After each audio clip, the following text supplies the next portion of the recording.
folks. Well, for those of you that were wondering where the multimedia stuff was on the MultimediaJay channel, this should pique your interest most certainly, because we're getting away from straight up technology and talking about some more audio-visual type stuff in response to a video that I just saw over on TechMoan's channel. TechMoan has nearly 200,000 subs, and he's got a video about cassette tapes and some of the flack that they're taking nowadays from anachronistic people who don't know what they're talking about, basically. Oh yeah, tapes sucked. I'm glad tapes are gone. They used to always get stuck in my equipment and da-da-da-da. So, fair warning, this is probably going to be closer to simpler than shorter in terms of the QuickOFlick series, but I think this is something worth talking about in one big sweep, because it's yet another example of analog audio woo-woo that still floats around out there these days and misinforms people. And to an extent, I think this guy is a bit of an analog fanboy, but he does have very good cassette equipment, so he can get a decent sound from his cassette tape collection. But that's because he knows how the game is played. Off the bat, the format analog equipment doesn't touch what we have today. It's something where you need to tweak and tweak and tweak to get good sound out of it. Now, some people love tweaking with stuff, and they love getting good sound out of analog, but the fact that they have to do all this fidgeting with their stuff just shows how inferior the material was in the first place. Now, it's why you can buy, like, Guns N' Roses' Appetite for Destruction. The album that made Guns N' Roses what they are, or were, depending on who you ask. But the album that actually brought us Welcome to the Jungle, Sweet Child of Mine, Night Train, all these big hits from Guns N' Roses in their early days, you buy the CD version of it, it's got a warning that it was originally produced with analog equipment. So even though they've tried to make it sound sharp and clear, there are some areas where you're going to hear bits and pieces of the old analog stuff because that's what they had at the time. So if analog was really so awesome, it wouldn't come with disclaimers. When you run into an analog fanboy who's talking about how everything sounds better when it's on vinyl or cassette, what they really mean is that there was a point in their life when they were stuck with analog or something that wasn't as good as what we have nowadays, and they have sentimental value attached to that part in their life. Or maybe they found out what somebody else was talking about because they fidgeted with an equalizer and made analog stuff sound good too. But the unfortunate truth is that good sounding analog audio is more along the lines of good enough for people that were stuck with analog audio and had to make it sound good enough when they couldn't move up to something like CDs or even today's digital tracks, which, if they're based on the studio masters, can be, well, the loss and the lossiness of the formats really depends on what you go with nowadays, but for the most part I tend to stick with CDs and then digitize them from there.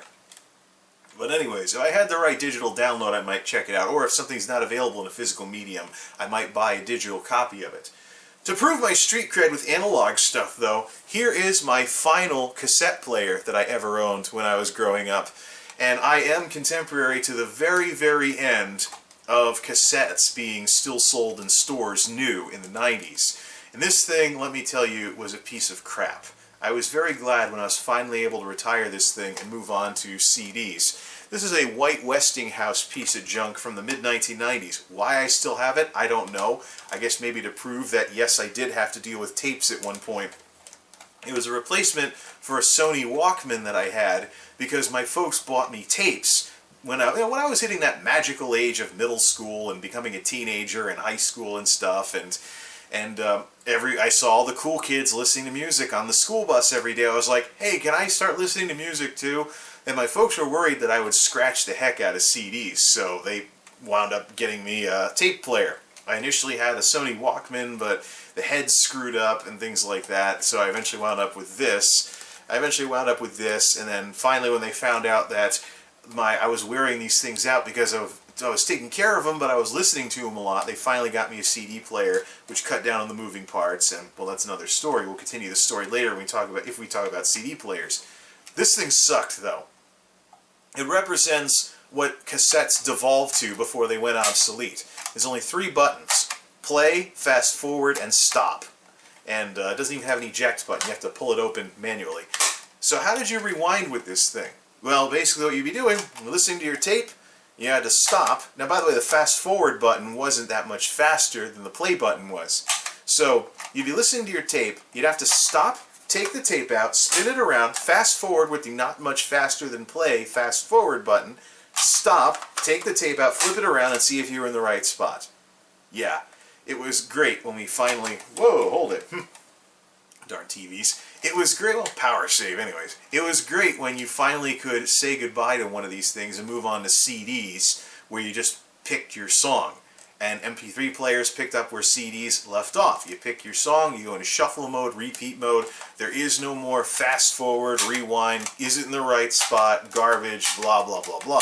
That being said, for people that like listening to tapes without having to cue them all the time, they'll just toss in a tape and they'll listen to it on and over and over and over again from start to finish, then of course they're going to like analog media. Now in the case of this guy, he's got some darn good equipment. But the darn good equipment is, all of it, by the way, is marketing that was catered to people who were stuck with analog stuff. Like the various noise reduction algorithms that Dolby came out with for cassette tapes, because tapes have some noise to them. Now, even if you use metal tapes, there's still something there. There's analog noise. You have to do something about that. So you had to filter your cassette audio in order to get good sounding stuff that was anywhere close to what CDs were doing, because they were digital. So this is, again, good enough. And it's funny, you know, you get these people that are big into analog audio that will noise reduce the living crap out of their recordings and not listen to what was originally there, because what's originally there had a lot of undesirable elements to it, like tape hiss. But yet if you go to the video side of things with the Blu-ray arguments, people want exactly what was recorded, warts and all. Oh, I want my film grain. I don't want to DNR my Blu-ray recordings. Da-da-da-da-da. So it's one of those areas where audio and video have two wildly different philosophies, at least when you compare analog lovers to Blu-ray enthusiasts. So, but yeah. And I remember the attempts to make it sound like cassettes could be almost as good as CDs for people that didn't move up to CDs. One of the ones I remember specifically was Dig-a-log. You would see it on some cassettes you bought for music and whatnot. It would be Dig-a-log. It would be some kind of screwball thing that was supposed to sound as good as digital, which was code for CD, but it's recorded with analog equipment. Regardless, this is all of the equalizer stuff that you could do, and all of the noise reduction stuff you could do, and all the things that produced darn good analog sound, was ways of making up for being stuck with analog. If you had something that didn't have mechanical hiss when you played it, where you didn't have to worry about your media wearing out if you listened to it too much, which was a regular problem with analog media, especially with the shelf life of magnetic media, you know, and yeah, you had to worry about the shortcomings of the frequency responses of analog versus digital, and if you were stuck with that for any respectable length of time, of course you would think it sounds good or sounds better, because you had to make do with it because it's what you were stuck with, or it was all that was available, or it's all you wanted to spend money on. To TechMoan's point, there was a time when cassette tapes were half the cost of CDs, and CDs were viewed as expensive.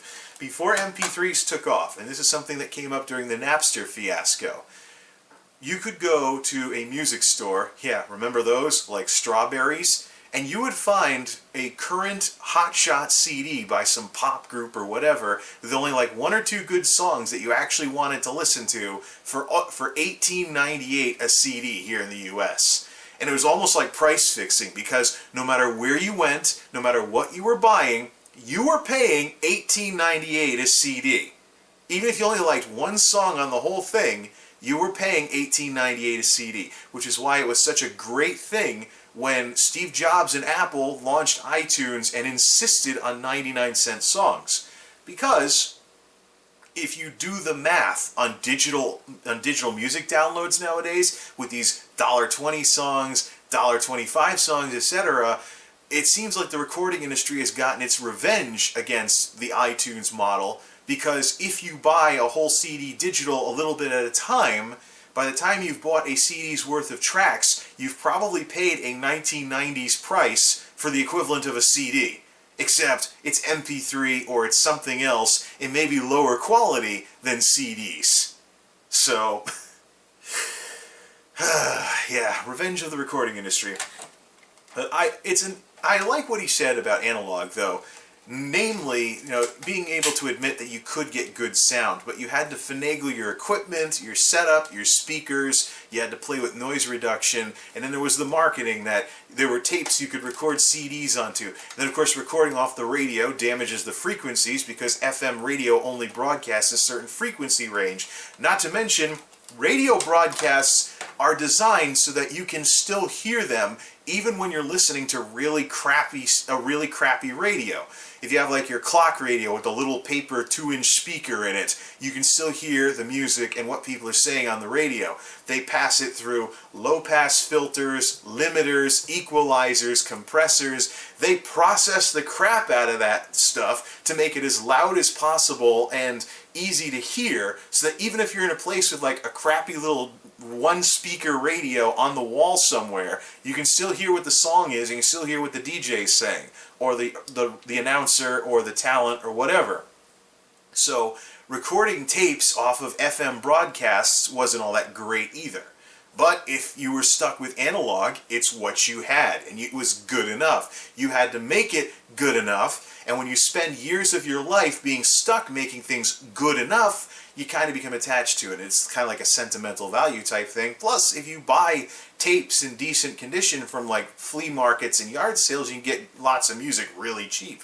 Because people are at yard sales and flea markets are often desperate to dump off whatever analog stuff they have left. My dad says all kinds of great things about cassette tapes, for example, that he's always buying from some flea market somewhere, or VHS movies for like $3 for $1 or something like that he's getting at flea markets. He's like, I'm watching all this stuff. Yeah, the quality ain't so hot compared to what's out there today, but I'm able to get all of this content for pennies. So and that's the thing too. So yeah, if you're good with analog audio and you can make it sound really good or close to digital, congratulations on developing the skill for that. But the reason why you had to learn that is because of the inherent problems with analog equipment. Now here's the thing, and this is the big reason why I wanted to have this kind of discussion in the first place. What TechMoan says about cassettes isn't just limited to cassettes. Now, I just got done talking about how if you had analog equipment, if you were stuck with tapes or records or whatever, maybe you're a vinyl enthusiast. Vinyl tends to make a comeback every couple of years. So there's people that'll be checking out new records on LP and stuff. You have to search high and low to buy an LP copy of a modern album, but it's available because people still like to play around with records from time to time, even if it doesn't sound good.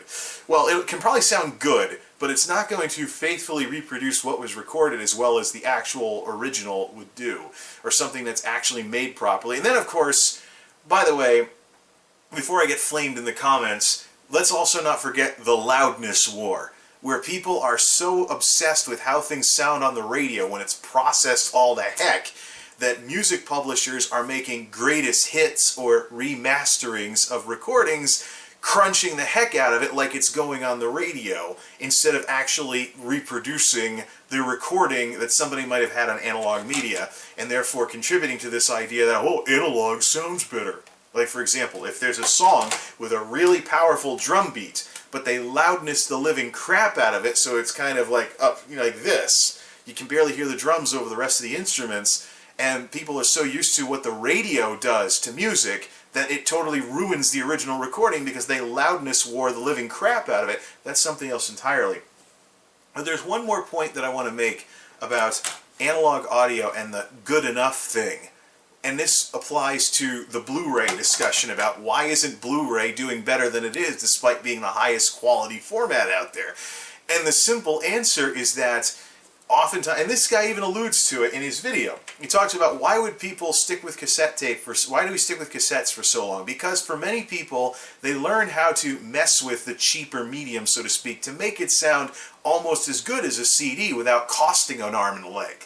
So whether they were stuck with it being good enough, or they found a way to make it good enough and whatnot, the whole good enough thing didn't stop when analog audio went the way of the dinosaur.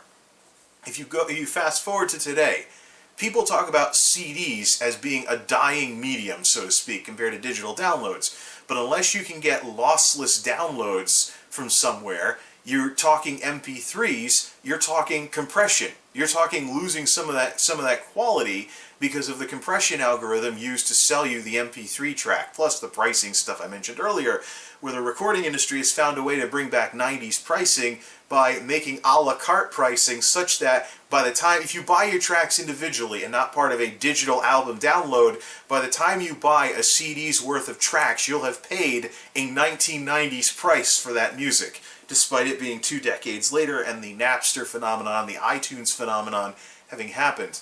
But this good enough thing didn't stop with analog. It didn't stop with cassettes. It didn't stop with VHS tapes. It still persists today, and for one very good reason. This is something that this guy talked about, and I subscribe to him because he actually has the right idea on this. But if the majority of the time that you're watching or whatever, the conditions are not optimal, why do you want to pay a premium for something that's super high quality if you're not going to get to enjoy that quality? So, for example, if you just have a sound bar and a little subwoofer off in the corner and maybe a 720p TV or an older TV like what this thing is, why would you want super awesome 4K Blu-ray if you can't actually enjoy the increased quality? Or, better yet, as some folks doing the physics experiments with viewing the quality of 1080p versus 720p have pointed out, if your living room is such that you have a TV this size, but you're too far away to see the additional quality of 1080p over 720p, why is it an improvement to have Blu-ray instead of upscaling your DVDs? Especially when DVDs are so cheap nowadays, they are practically dollar store video discs, especially if you get them secondhand. Get some kind of upscaler to sharpen them up, then sit a little ways away from your TV, and you're not going to be able to tell the difference because you'll be too far away for the extra detail to pick up. Upscale DVD can pretty much somewhat resemble 720p-ish, but if you, under the right circumstances, you'll get so engrossed in the content that you're not going to notice it after a while. So it's something to consider. But we're going to see the same thing happen with people that hold on to their DVD collections and still want to buy DVD releases instead of getting stuff on Blu-ray because they've learned how to make the old format good enough. And maybe they have a sentimental attachment to DVDs the same way that folks can have sentimental attachments to cassettes and records. And the same thing with MP3s too. I get flamed quite a bit because I still use MP3 through the generic MP3 encoder in iTunes to digitize my music instead of a lossless format. Well, the reason being is I don't sit around listening to music very often, and the majority of the time that I have music playing, it is not in a listening room environment, and it is not in anywhere near ideal conditions. So, if I'm playing it through my car stereo, that's a speaker system that is inferior to what I have here. And if I play it through these speakers, this plays a little on the echoey side. I don't really have a very good listening room. If I listen to gigantic headphones that are like coconuts on the side of your head, like some of the digital music icons over the years have been, then I might be able to somewhat make buying super high quality audio worth it. Otherwise, it's splitting hairs. Plus, as we get older, our ability to hear higher and higher frequencies drops down. So there's videos on YouTube that say, hey, if you can't hear this, you're probably this age or somewhere around it, because it's basically how our ears, take wear and tear over the span of our lives. Sad, but true. Yeah. So it's unfortunately it's creeping decrepitude at its worst. So, but that's the thing. 9 times out of 10, if I want a better format, if I want to play around with lossless, I have the CDs to digitize to make lossless copies of everything.